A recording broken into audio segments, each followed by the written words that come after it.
El silencio posee su propia osamenta, sus propios laberintos y sus propias contradicciones. El silencio del asesino no es el de la víctima ni el del espectador. Elie Wiesel, Contra la melancolía. El eco de los disparos es un libro de no ficción de Edurne Portela que en principio es un poco difícil de clasificar. Se escribió tras la declaración de alto el fuego permanente de ETA de 2011, pero antes de su disolución definitiva en 2018, que es la época donde unos y otros comenzaron a luchar con las armas de la retórica para ganar la batalla del relato. Porque al final tiene que contarse todo lo que ocurrió de alguna manera, y se elegirá una manera en la que todo encajará en sus bonitos compartimentos, bien organizado, sin aristas, barnizado para que quede bonico del todo. Un relato absoluto, con buenos y malos, blancos y negros y muy pocos matices. Quien gane la batalla por el relato creará la descripción de los hechos que pasará de una generación a otra y se convertirá en la definitiva. Y para intentar paliar esto, Edurne Portela ha hecho una mirada a la ficción, porque la ficción es lo único que puede adentrarse en los grises, en los datos incómodos, y darnos una forma de observar lo que ocurrió y a nosotros mismos, de manera que podamos hablar de esa época con honestidad y sanar las heridas. Lo malo es que no existen muchas obras de ficción que hablen del conflicto vasco. Para empezar, porque ya es problemático llamarlo conflicto vasco. Eso ya es una declaración política porque, según algunos, lo único que existió como problema fue la violencia de ETA y llamarlo conflicto equivale a admitir dos partes y a darles la razón a los abertzales. Pero lo cierto es que voy a admitir conflicto porque tanto en su acepción de enfrentamiento armado como de apuro, situación desgraciada y de difícil salida, consigue describir de forma general el asunto. No recuerdo a quién, pero una vez leí que el conflicto vasco y su definición exacta era como una discusión donde unos decían que era un elefante, otros un cocodrilo, otros una gacela, algún que otro un gorrión, pero que más o menos todos se habían puesto de acuerdo en creer que podría considerarse un animal. Edurne Portela elige las narrativas de las que habla en el libro siguiendo un criterio muy personal. Las narrativas que me han interesado lo hacen no desde el planteamiento político bipolar, el sentimentalismo o la espectacularidad, sino desde lo íntimo, las intrincadas redes afectivas que construyen nuestra sociedad. He reflexionado sobre cómo la literatura y el cine han contrarrestado la apropiación de la palabra por parte de los fanáticos e interpretado el silencio en el que se asienta nuestra sociedad, sobre la posibilidad de que nos da la imaginación literaria y visual para resistir al discurso de los violentos y la complicidad que se crea a su alrededor. También he planteado la necesidad de ampliar esa imaginación contaminada para dar espacio a la representación, desde los matices y la complejidad, de víctimas y perpetradores. Edurne Portela intercala sus opiniones sobre esas obras de ficción y no ficción con relatos propios, tanto de lo que parece su infancia y juventud como otras fabulaciones de personas ficticias o distintas a ella. Edurne Portela cuenta parte de su pasado porque ella es un elemento necesario en la historia, nuestra historia. Los vascos necesitamos hablar de esto. El silencio debe ser roto. No podemos pasar páginas sin entender lo que ocurrió. Y, por cierto, entendernos justificar. ¿Pero por dónde empezar a hablar? No sé. ¿Qué tal por el principio? Pongámonos personales, con un hecho que extrañamente me acerca a Edurne Portela y con el que ella abre el libro. Cuando era muy niña, tenía un tío que vivía en Hendaya. A mí me pareció muy extraño porque Hendaya está en Francia y parecía un lugar muerto. Lo sigue pareciendo. Yo creo que en realidad es un decorado de película y no vive nadie allí, por eso nunca ves un alma por la calle. La cuestión es que en los 80 este tío mío vivía en Hendaya, que lo encontraba una cosa curiosa y no le di más vueltas hasta que años más tarde uní los puntos y caí del guindo. Creo que solo fuimos a visitarlo 2 veces, como máximo. En su día pensé que era porque por entonces existía frontera con Francia y había que pasar el control y era un poco rollo. Solo años más tarde me di cuenta de que lo que era es peligroso. Para aquellas personas que son demasiado jóvenes o no vivan en España, esto significa que mi tío huyó a Francia porque o las autoridades, y no tan autoridades oficiales, lo buscaban en España o temía que lo buscaran. Y nunca nadie en mi familia habló de ello. Nunca nadie ha hablado de esto en mi presencia. No directamente. Por lo que he podido inferir de comentarios sueltos, no creo que fuera parte activa de la organización ni nada de eso, sobre todo porque años después volvió a España y nunca tuvo problemas. Por ciertos comentarios que se le han escapado a mi madre y tías, creo que dejó esos círculos. Para mí siempre será el tío que hacía trucos de magia con una moneda o con la servilleta. Lo curioso es que por mi tío, mi familia materna conoce al padre de Lander Garro, quien en la pequeña guerra escribió sobre el tiempo que vivieron en Francia porque su padre estaba huido. un tiempo peligroso en el que la guerra sucia del Estado se encontraba en su apogeo y los Gala actuaban en el país galo porque romper la soberanía nacional de un país vecino y cometer actos terroristas en su suelo siempre consigue crear aliados. El padre vivía con tanto miedo que si salía en coche se llevaba a sus hijos y los dejaba en él tras aparcar para asegurarse de que no le ponían una bomba en el coche mientras estaba fuera. También hay que recordar que dentro de ETA y de su historia hubo varias ETAs. La de los 70 no es la de finales de los 80, principios de los 90, ni tampoco la de los 2000. Por ejemplo, la división que hubo entre ETA político-militar, los polimilis, y ETA militar, y luego entre los propios polimilis, que terminó con una facción de los mismos constituyendo el partido Euskadiko Ezkerra, que en 1993 se fusionaría con el Partido Socialista de Euskadi. Padre Patria, de Vicente Carrión Arregui, habla de los principios de ETA y su evolución en los 80 y de cómo el hijo de un etarra muerto va poco a poco despegándose de ese ambiente opresivo en el que se ha criado. Es muy interesante. Lo malo de la novela es que está escrita con un lenguaje un poco afectado que disminuye la credibilidad de los personajes. Y la novia que se echa el prota me cae mal. Pero eso ya es cosa mía. Aunque por fuera no lo parezca, sobre todo de Pamplona para abajo, siempre ha habido tensiones y diferentes sensibilidades en la izquierda abertzale. Para empezar, mucha gente cree que izquierda abertzale es sinónimo de la antigua HB. No lo es. EA, por ejemplo, se consideraba izquierda abertzale, y Aralar se escindió de Euskal Herritarrok en el año 2000 y se creó como partido político que explícitamente rechazaba la violencia. La facción más radical de la izquierda abertzale que apoyaba a ETA no se tomó nada bien la creación de Aralar. De hecho, les llamaron traidores. Edurne Portela habla de un documental, de Echavarría a Echavarría, dirigido por Ander Iriarte, que habla de la violencia y su importancia dentro de la izquierda abertzale con testimonios de personas de Oiartzun, población natal del director. Como señala Portela, Joseba Errekalde, representante de Euskadiko Ezkerra Aralar, o J.M. Michelena, Euskal Kartasuna EH Bildu, los cuales narran el acoso y las amenazas que hasta hace bien poco sufrieron de sus convecinos de Oiartzun. Cuando Joseba comenzó su militancia en Euskadiko Ezkerra Aralar, en el pueblo comenzaron por negarle el saludo, entre ellos Isiar Galardi. Después pasaron a insultarle y amenazarle, hasta que acabaron dándole una paliza. Ya he visto una diana encima de un cartel con mi cara. Se me hacía mucho más insoportable ver el odio de la gente que te rodeaba, aquel odio, que una bofetada, señala todavía conmovido Joseba. Intercalado con ese testimonio está el de Isiar, que cuenta el día que se aproximó a Joseba y que, según ella, los dos reconocieron lo que habían hecho. Es interesante ver que Joseba en ningún momento habla de esta supuesta reconciliación, posiblemente porque él no es consciente de haber hecho nada ni contra Isiar ni su colectivo, salvo no pensar y actuar como ellos. Por su parte, a J.M. Michelena le dejaron un gato muerto a la puerta de su casa, mensaje que habían recibido los dos últimos asesinados por ETA en el pueblo. Él se salvó y ahora asegura que tiene ese evento aparcado aunque no olvidado, y que ha decidido formar parte de Bildu para trabajar en el proyecto nacionalista. Michelena es mejor persona que yo, porque después de eso no es que no colabore en una iniciativa política con esa gente, es que no monto ni un chiringuito de playa con ellos. Obviamente es mucho menos rencoroso que yo. Por cierto, este tío no ha tragado mierda para que luego un listillo diga que Bildu es ETA. Pero la izquierda abertzale siempre fue complicada y hermética.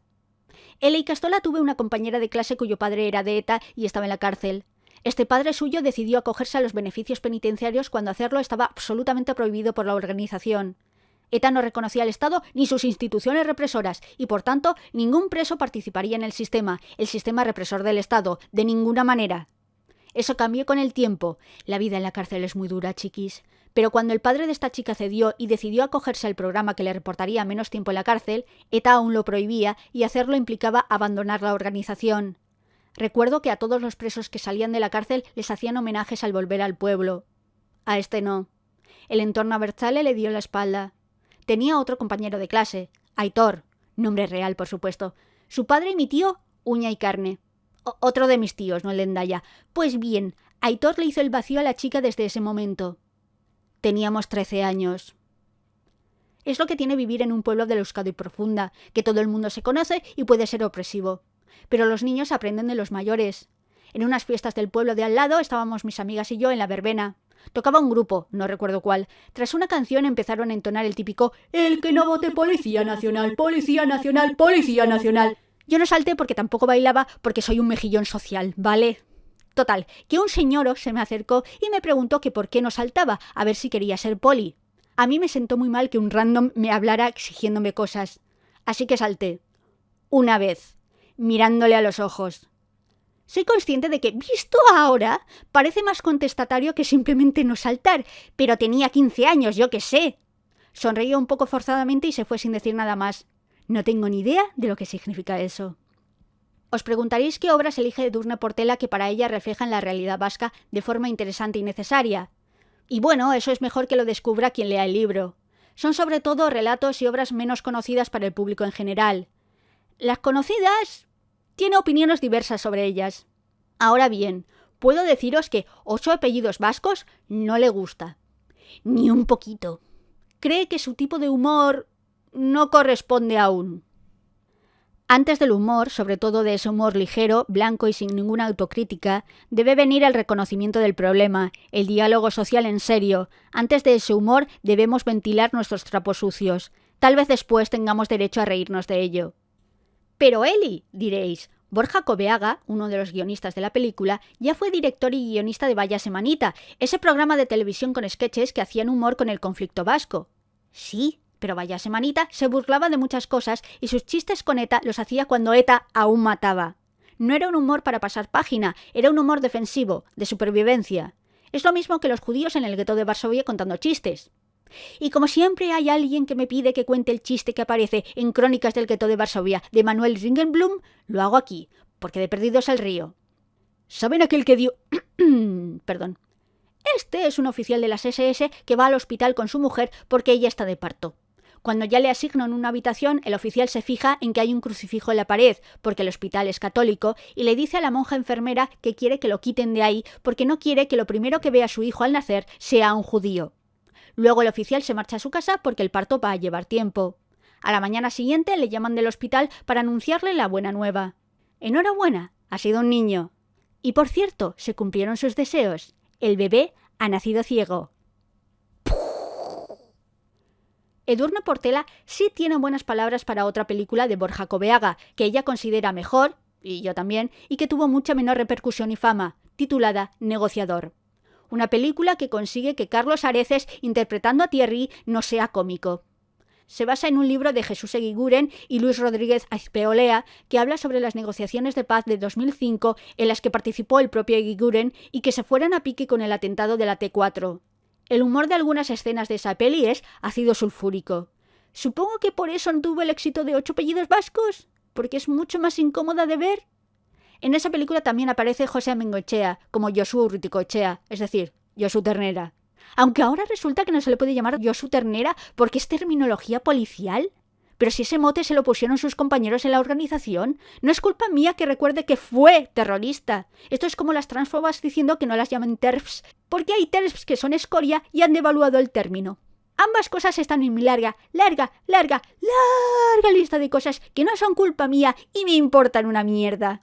Que Josu Ternera prefiere ser recordado como una de las personas que posibilitó el fin de ETA en vez de como uno de sus máximos dirigentes. Lógico. Otra cosa es que su opinión cuente. ¿Tengo que agradecerle que tardara décadas en darse cuenta de que la lucha armada era inútil? ¿Qué hay de aquellos que se dieron cuenta antes y que los etarras ignoraron, amenazaron o directamente mataron? Yo he visto cosas que no creeríais. Atacar naves en llamas más allá de Orión. A Kubati pedir la amnistía de presos, al menos de los enfermos. A Kubati, asesino de Yoyes. Yoyes, histórica dirigente de ETA que abandonó la organización, se exilió a México y luego volvió en 1985 acogiéndose a la amnistía del 77, cosa que no gustó a los entonces dirigentes de ETA, que ordenaron su asesinato, orden que cumplió Kubati el 10 de septiembre de 1986 al dispararle en la plaza de Ordizia delante del hijo de Yoyes, que entonces tenía 3 años. Pero 20 años más tarde Kubati pide la amnistía. Y luego dicen que la cárcel no reinserta. ¿Por qué tardaron tanto en abandonar las armas? Al menos desde el punto de vista de la mayoría. Creo que hay muchas razones, entre las cuales está que reconocer que te has equivocado, sobre todo cuando significa que mucha parte de tu vida y lo que has podido sacrificar ha sido inútil, es muy duro, y que el Estado no estuvo muchas veces a la altura. Oh sí, por supuesto, por decir esto, como mínimo te llaman equidistante. Ya me lo llamaron en la universidad cuando dije que el retorcimiento del sistema y la limitación, incluso negación de derechos y libertades a aquellos que nos caen mal porque ETA daría como consecuencia que dichas limitaciones e imaginativas interpretaciones de la ley se aplicaran a cualquier ciudadano que un gobierno con pocos escrúpulos considerara molesto. Porque cuando tienes un martillo, todos son clavos. Luego fueron los mismos que se llevaron las manos a la cabeza por condenas a tuiteros. Otros siguen pensando que soy una blanda y una equidistante. Su opinión está en la larga lista de la que hablaba antes. Edurne Portela también habla de obras que tratan del asesinato de Lasa y Zabala, crimen que se usó como excusa por mucho tiempo en el mundo abertzale y sirvió para que gente de mi generación entrara en ETA. Porque pese a que Lasa y Zabala fueron torturados y asesinados por el GAL en 1983 y sus cuerpos descubiertos en 1985, no fueron oficialmente identificados hasta 1995, eso es 10 años más tarde. La sentencia del juicio que se inició tras la identificación de los cuerpos se dictó en el año 2000.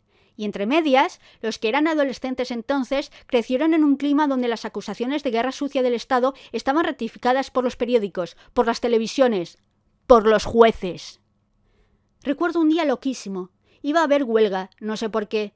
Recuerdo carteles con fotografías de los cuerpos de Lasa y Zabala, de sus manos de uñas arrancadas, pero no sé si la manifestación se debía a algo relacionado. Como he dicho, su asesinato se utilizó mucho como excusa.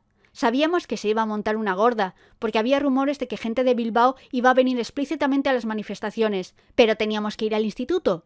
Nos llevaba un autobús de la línea interurbana que era exclusivamente para nosotros porque el instituto estaba en una colina. La mañana de la huelga, el autobús que llegó solo puede ser descrito como lata con ruedas. Creo que era del 53. No tengo dudas de que se trataba del autobús más antiguo de la línea. Una vez alguien que no vivía aquí preguntó por qué los trenes en Euskadi eran tan viejos. Pues porque los quemaban, ¿por qué iba a ser? Total, que traqueteamos con el autobús que cuando comenzó a subir la cuesta y tal y como preveíamos, no pudo. Así que el autobusero abrió las puertas y nos mandó a salir al grito de ¡Ea! ¡A tomar por saco! De todas formas, no podría haber llegado al instituto, porque a media cuesta había montado una barricada con neumáticos ardiendo. Aitor, por supuesto que es su nombre, estaba allí y nos saludó con la mano. Le devolvimos el saludo. Y yo de repente me di cuenta de que la situación era un poco absurda. Tú no estás aquí, Eli. Tú estás en otro lugar, más normal. Otro lugar como Noruega. Y ¡ey! Teniendo en cuenta que años más tarde un terrorista noruego mataría a chavales que estaban de colonias, Noruega me parece buena comparación. Cuando llegamos a la explanada que llevaba a la entrada me di cuenta de que el asfalto estaba lleno de pintadas hechas con tiza. La mayoría eran el nombre del director del instituto dentro de una diana. El director era en esa época teniente alcalde de un pueblo. No era abertzale y no había declarado la huelga. Antes de dar clase teníamos que votar si queríamos hacer huelga. Los resultados se sabrían en el descanso. Había 3 alternativas al votar: sí, no o desvincularte. Si votabas, tenías que aceptar el resultado, así que si votabas que no y salía huelga, tenías que hacer huelga. Si te desvinculabas, ignorabas el resultado y seguías dando clase. Era año de selectividad, lo que ahora se conoce como BAU. Y si se hacía huelga, se saltaba clase, es decir, la materia que tocara ese día se tenía por dada, y comprenderéis que en un año tan importante era una cosa seria. Teníamos historia a última hora. A mí se me daba bien, así que acordamos que yo me desvincularía y tomaría los apuntes de la materia. Votamos, salió que sí, pero quedamos 4 chicas, creo, dando clase. Escuchábamos los ruidos de fuera. Sonaba como la Tercera Guerra Mundial. Estábamos un poco cagadas de miedo, ¿para qué engañarnos? Yo me preguntaba cómo volvería a casa si al terminar las clases seguía el follón. Llegó historia. Comenzaron a oírse ruidos cada vez más cerca, no como explosiones, sino como gente acercándose. La profe fue callándose. Sonaba cada vez más fuerte. Nosotras estábamos en el piso más alto, en el pasillo que daba a la sala de informática. De repente la puerta de la clase se abrió y entró un chaval gritando que saliéramos. Lo reconocí.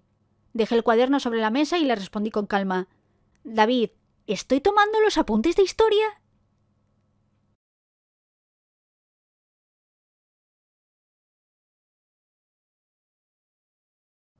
¡Ah! ¡Bye! ¡Hostia, guía!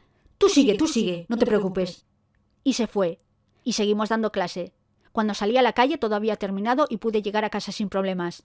¿Qué os preguntaréis? ¿Y tú seguías hablando con esa gente? Pues claro, eran mis compañeros de clase o amigos del pueblo.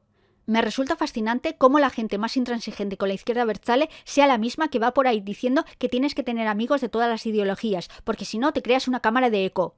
Usualmente esa gente suele querer que escuches cosas nazis. No sé por qué. Pues resulta que el paraíso de esas personas sería el País Vasco cuando aún había violencia. Los vascos perfeccionamos la técnica de vivir sin hablar sobre política, salvo con gente con la que tuviéramos mucha confianza. Y aún así, El País Vasco no es Irlanda del Norte. No existe una separación por barrios entre las diferentes posturas. No es un problema de raza o religión. El conflicto podía darse dentro de tu cuadrilla, de tu familia. Así que aprendías a hablar sin hablar. Aprendemos a no hablar de política en la familia para que el enfrentamiento no se produzca entre hermanos o entre padres e hijos. Cuando en una familia convive una madre nacionalista vasca con un hijo nacionalista español, cuando en una cuadrilla uno de sus miembros ha recibido amenazas de ETA y otro es del entorno abertzale, o cuando en un grupo de amigas el novio de una ha estado en la cárcel, la política será tabú en la mesa de la familia. Nadie sacará el tema de la violencia en las reuniones del Choco o la sociedad. Ninguna amiga se quejará de las agresiones de la Kale Borroka o de las manifestaciones a favor de los presos. Los ciudadanos vascos nos hemos convertido en verdaderos expertos a la hora de dosificar nuestras palabras y nuestros silencios. Desde el seno íntimo de la familia hasta la convivencia social, sabemos muy bien cuándo podemos hablar y dónde. La novela Arresti nos cuenta la historia de Esteban Arresti, un pequeño empresario vasco que organiza comidas con sus amigos en la sociedad, una persona apolítica, es decir, votante del PNV, que un día recibe una bonita cartita del Movimiento de Liberación Nacional Vasco, es como lo llamaba Aznar, que le exige que pague una cantidad de dinero por la causa. Es triste de pedir, pero más triste es de robar. Y más triste aún es ponerte una bomba bajo el coche porque no has pagado.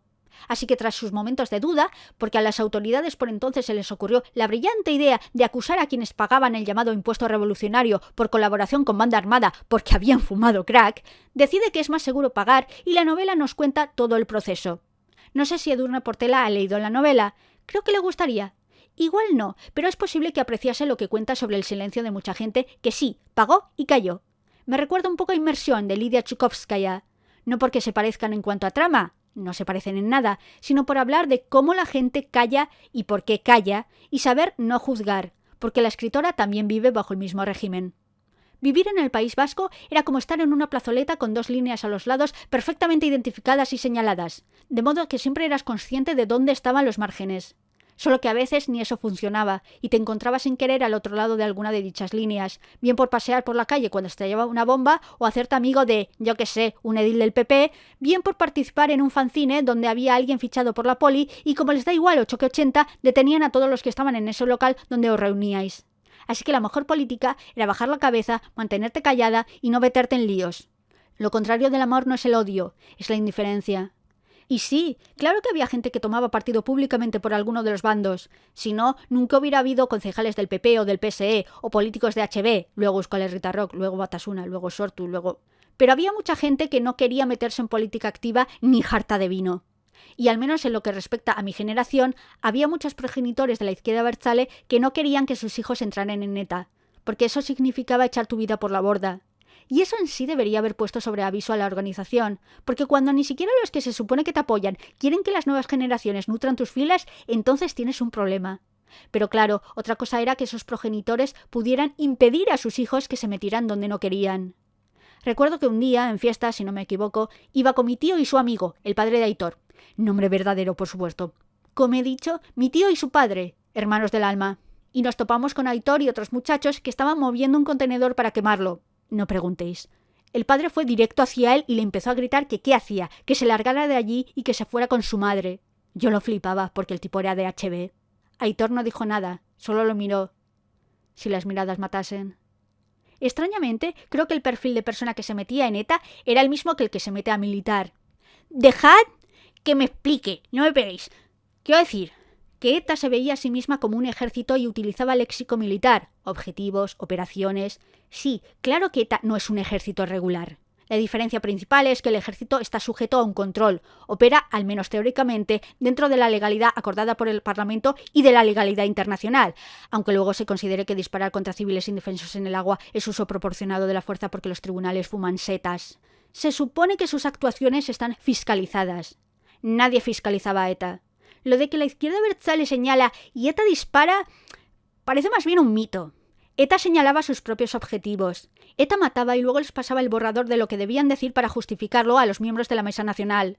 Pero ETA se consideraba un ejército.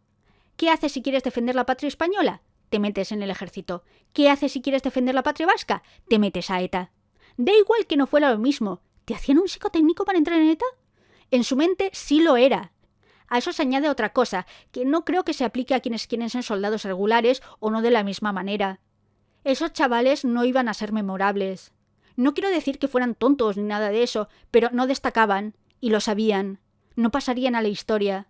Y vivían en un lugar donde había carteles recordando a ciertas personas, en las ricos, en las chondas, recordando sus nombres. Les hacían homenajes, les trataban de héroes.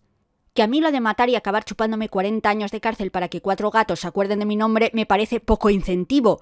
Pero cuando tienes 16 años, algo así puede ser cocaína para tu cerebro. Cuando estaba en cuarto de carrera, ¿era cuarto? Sí, estábamos en el aulario. En un descanso entraron varios miembros de Ikasle Abertzaleak, que era el sindicato estudiantil Abertzale, acompañados de un tropel de chavales que se posicionaron a lo largo de las paredes con los brazos cruzados, como para intimidar. No eran universitarios, eran alumnos del instituto de al lado. Si necesitas llamar a gente de fuera para hacer bulto, es que también no estás. Pero supongo que ellos creyeron que era buena idea. Los de Ikasle Abertzaleak se pusieron abajo en el centro, donde estaba la mesa del profesor, y uno de ellos comenzó a leer el típico comunicado explicativo de por qué debíamos hacer huelga, o manifestarnos, o algo, no lo recuerdo. El que leía era tartamudo. Que a ver, yo muy a favor de que las personas con algún impedimento en el habla rompan barreras y puedan hablar orgullosas en público, de verdad que sí, pero es que ese chaval no parecía que quisiera estar ahí. Mi teoría es que sus compañeros lo odiaban. Total, que el tipo estaba nervioso y tartamudeaba, lo cual lo ponía más nervioso, lo cual le hacía tartamudear más. Añádele que cuando se atrancaba de veras, toda la clase, que por lo general lo estaba ignorando, se callaba y lo miraba atentamente, lo cual lo ponía aún más nervioso. Y se estaba alargando aquello de manera ridícula. Yo no me reí, como máximo charlaba un poco con las de detrás porque era descanso y porque todos los comunicados de Ikasle Abertzaleak eran clónicos, pero entre los otros sí que empecé a ver sonrisitas y alguna que otra risita burlona. Casi bajo a quitarle el papel al chaval y leerlo porque me estaba empezando a dar cosa.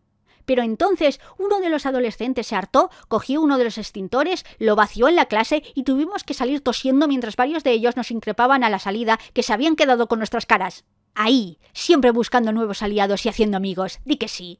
Cuando salimos a la calle, varias compañeras y yo nos topamos con otra compañera que sabíamos que era Abertzale y la tomamos con ella y le empezamos a gritar y la tía flipando porque acababa de llegar y no se había enterado de nada. Cuando dejé de estar enfadada como una mona, me pareció irónico que no hubiera estado en clase una de las personas a las que les podría haber interesado el comunicado. Por cierto, no me tomé en serio las amenazas, no porque sea muy valiente, al contrario, soy tirando cobarde, sino porque al criarte aquí desarrollas una especie de sexto sentido sobre qué situaciones eran verdaderamente amenazantes y cuáles no. Y esa como que no. Tengo la impresión de que vivir en el País Vasco era ir acumulando escenas que servirían para un libro, como algunos de los capítulos de Etorrikoaiz nirekin, de Mikel Hernández Abaitua, una obra en euskera publicada en 1991 que, pese a que muchos considerarían tibia en cuanto a sus críticas a ETA, lo cierto es que en esa época era valiente hacerlas y fue criticado. Que os recuerda a todos que el cantante Imanol criticó el asesinato de Joyes y tuvo que acabar marchándose del País Vasco. Es que a veces estabas en medio de un problema sin comerlo ni beberlo. En quinto de carrera hubo una concentración convocada por los abertzales. No sé por qué. Esas cosas tiendo a olvidarlas. No sé si era una concentración o una manifestación, de hecho. La cuestión era que el día anterior ETA había matado a una ertzaina y el ambiente estaba caldeado. Si me dicen que los antidisturbios cargaron sin provocación alguna, me lo creo. Era uno de esos días. La cuestión es que varias de mis compañeras y yo esperábamos en el pasillo que daba a la salida de abajo de la Facultad de Derecho. Supongo que la mayoría nunca habéis estado. Hay una entrada principal a la que se accede por unas escaleras hacia la derecha, pero hacia adelante hay otra... Total, que esperábamos porque sentíamos que se había montado una buena.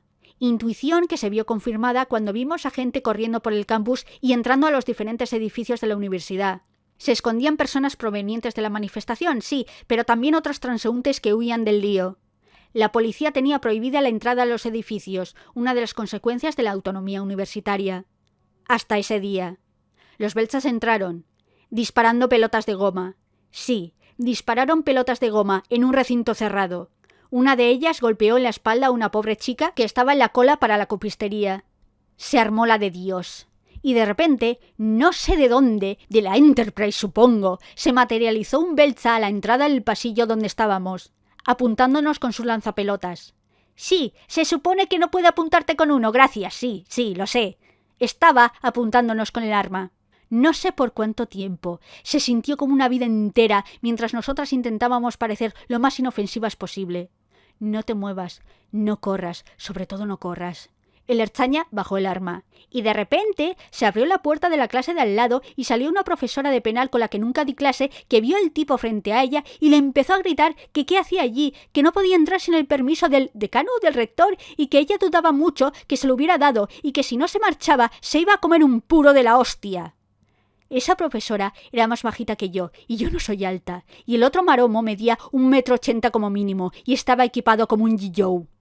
El Ertzaina se fue. Miramos a la profesora como una diosa.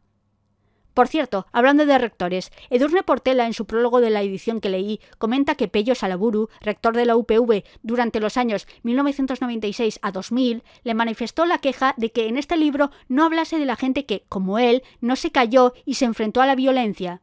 Edurne Portela responde que por supuesto que hubo personas como él, muy valientes, pero que el libro no va dirigido a esa gente, sino a los demás. No va dirigido a ti, Pello, sino a mí. Pello Salaburu se posicionó contra ETA y el ala más radical de la izquierda abertzale, y le odiaron por ello. Mucho.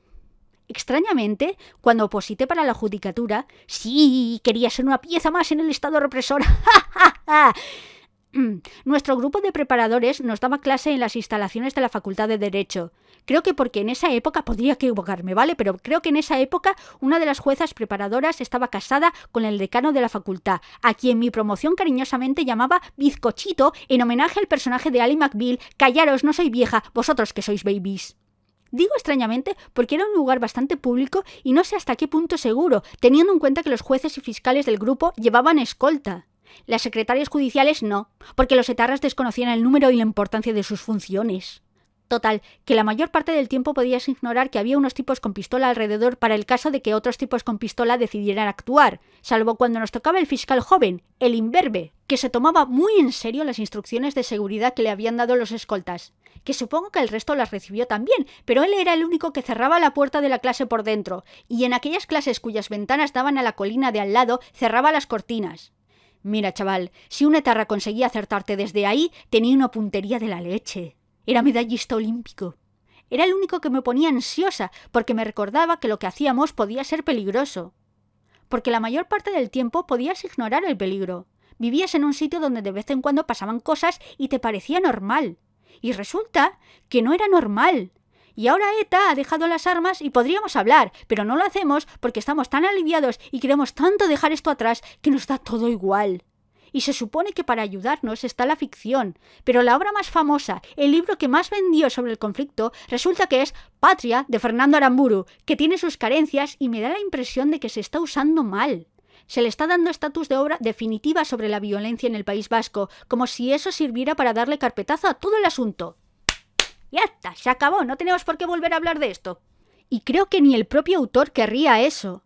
La opinión de Portela sobre el libro es que es... Ella elabora mejor su crítica, pero es más gracioso decirlo así.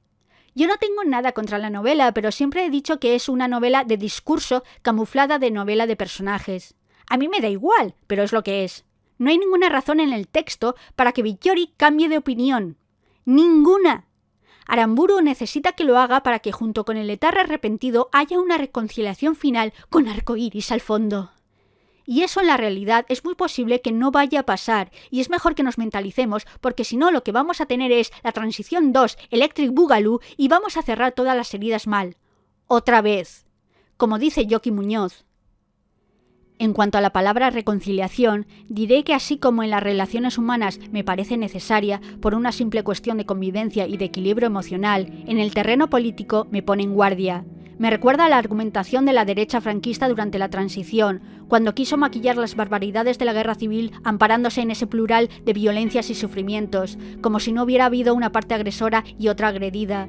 Es la hora de la convivencia y de la reconciliación, se decía, equiparando víctimas y verdugos. Hay que hablar en clave de futuro, se repetía, pretendiendo desactivar esa mirada necesaria al pasado para poner las cosas en su sitio. A veces los planteamientos de la izquierda abertzale en relación al fin de la violencia se acercan peligrosamente a los de la derecha durante la transición española. ¡Jo, jo, jo! ¿Queréis agüita fresca para esa quemadura?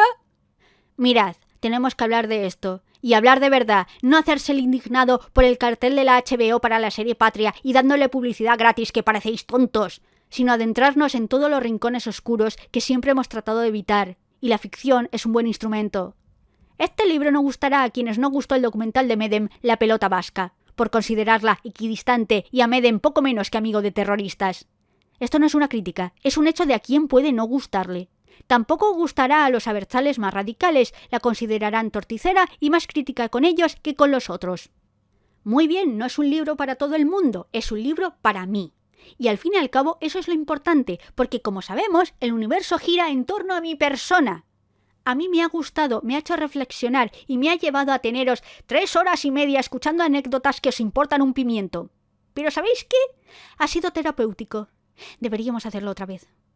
¿Qué pasó con Aitor? ¿Quién? Aitor, nombre auténtico, por supuesto. Ah, tras ser fichado por la policía se pasó a Francia. Un par de años después lo detuvieron allí y lo condenaron por pertenencia a banda armada. ¿Qué puñetas creíais que había pasado con él? ¿Qué creía él que iba a pasarle? He propuesto durante estas páginas la necesidad de atender a las representaciones artísticas que hacen de nuestra contemplación o nuestra lectura ejercicios de conocimiento por su complejidad, su ambigüedad, por la dureza de las preguntas que plantean. Porque necesitamos ser activos cuando nos enfrentamos con narrativas sobre la violencia, porque leer, ir al cine o ver una exposición de fotografías sobre el conflicto vasco deberían ser actos reflexivos, no una afirmación de principios desde una supuesta moralidad que la mayoría de la sociedad vasca no nos hemos ganado o una forma de pasar página a través de la banalización o la simplificación. Como proponía George Steiner, la lectura es un modo de acción, conjuramos la presencia, la voz del libro. Le permitimos la entrada, aunque no sin cautela, a nuestra más honda intimidad. Ejerce un extraño, contundente señorío sobre nuestra imaginación y nuestros deseos, sobre nuestras ambiciones y nuestros sueños más secretos. Ser lector o espectador en nuestro contexto debe ser arriesgado porque, si el tema nos toca profundamente, nos conmueve o nos ataca, nos hace en definitiva vulnerables. Pero es desde esta vulnerabilidad donde tal vez podamos entender la vulnerabilidad del otro, mirarle a los ojos y verlo. La literatura, el cine, las artes en general que se acercan al conflicto vasco no pueden dejarnos indiferentes. De indiferencia hemos tenido ya bastante. No pueden causarnos bienestar o despertar nuestra risa fácil. No nos lo hemos ganado.